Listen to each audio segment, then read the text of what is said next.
It's my feel-good breakfast show. Welcome back to your Feel Good Breakfast Show. Listen, we're pouring ourselves over some very interesting stories from the world of technology that'll absolutely blow your mind. What story do you have this morning? First of all, we just mentioned before the break of this floating city.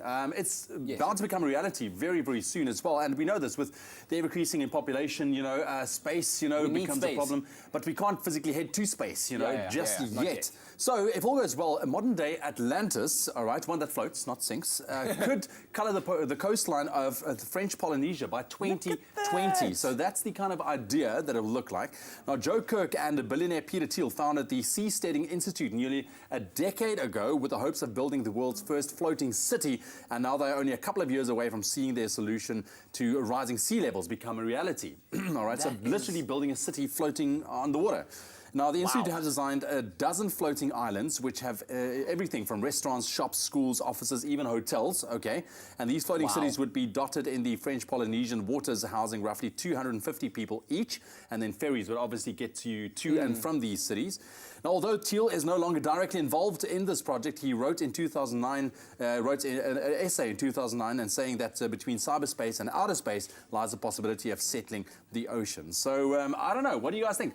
Having a house on the ocean that floats, it's got everything. It's got everything. If it's stable enough that you won't get like seasick, when the tide changes and stuff like that. True, then true. Well, I guess it's big enough. Yeah. I'm sure you feel, some movement. Okay. I don't know, but it's a cool idea. Yeah. It's a very cool idea. The next story I've got will probably blow your mind. Like, Jurassic Park is probably a good enough reason to not try this, but it's being done right now. So scientists have found a technology that they're calling de-extinction, and what they're planning to do is bring extinct species back to life.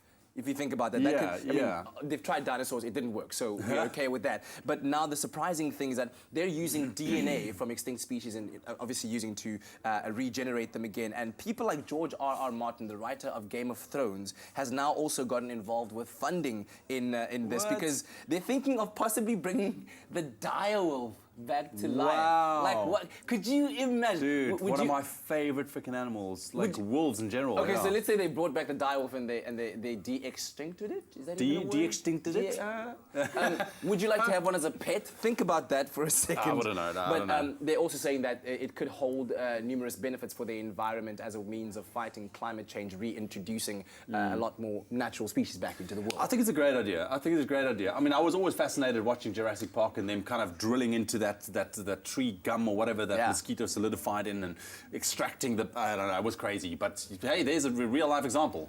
De-extinction. It's a real thing. What? It's a real thing.